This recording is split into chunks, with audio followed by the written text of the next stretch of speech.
Finney and the Grabber is the same person. Grabber is time-traveling adult Finney, or Finney from alternate reality. No, let me explain myself. The Black Phone is a very good horror movie, but this video is not going to be a review for this movie. This video will explore the alternate scenario of this movie. Also, I would like to say that there is possibility you've heard this theory elsewhere. If I could come up with this idea, then there definitely is someone else who thought about this. Also, it is probably necessary that you've seen this movie. Of course, you are welcome to watch my video anyway. Just be warned that there are spoilers ahead. And theory that Finney is the Grabber is not an actual spoiler, because that is not the supposed plot of this movie.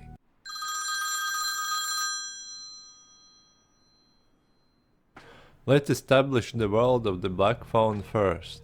This is not just a horror movie with a maniac, there is a lot of paranormal horror too. It is a mix, in fact, of paranormal and just violent reality. The main characters are the ones who have special abilities.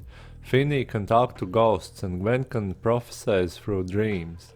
This opens all kinds of different possibilities of interpreting this movie, and also opens possibility of time travel and alternate universes.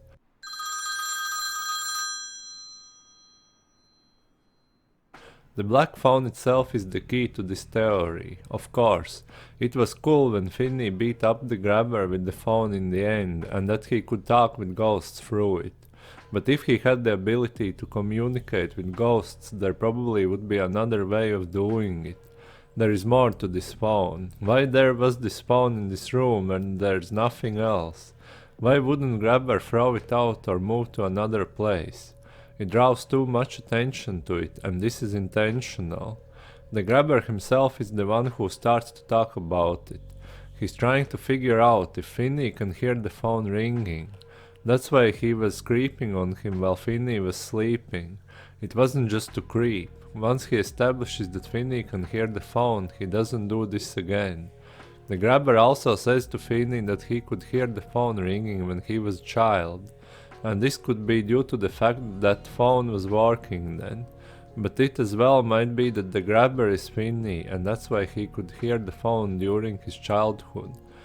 He lets Finney know that he can't hear the phone anymore.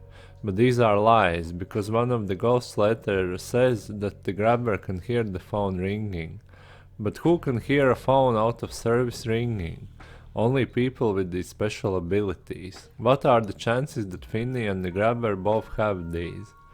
But what is the reason for the phone at all? The reason is that the Grabber is trying to find himself as a child. He doesn't know which child in this town is himself, so he places the phone and watches who can hear it. This way he can confirm 100% that the child is himself.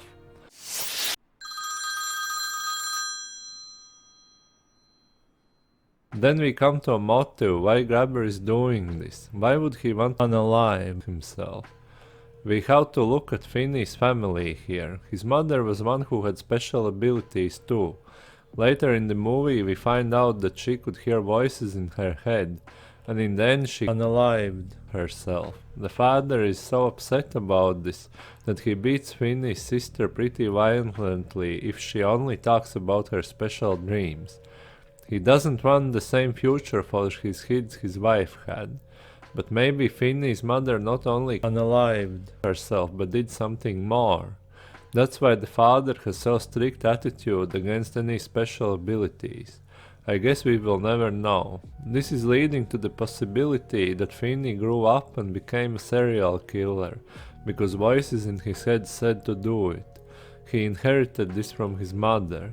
Later he had guilt kicking in, and using his abilities he traveled back in time to unalive himself before it all started.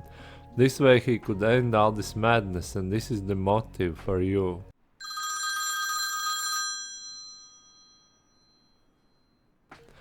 There are other interesting details though. The Grabber is wearing a mask all the time. Maybe there was some meaning to it. He didn't want Finney to recognize himself. This may serve some kind of purpose. Also, Finney's father was using a belt to whip Gwen. The grabber liked to use belt too.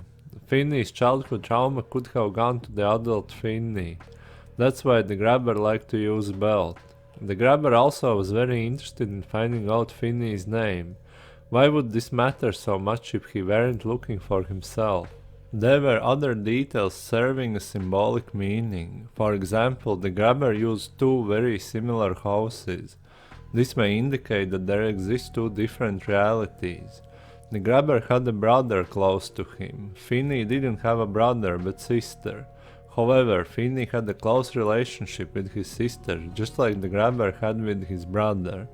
Maybe there exists an alternate reality where Finny has a brother instead of sister. This theory of course has many serious plot holes. For example, why the grabber didn't kill Finny immediately after finding out it's him?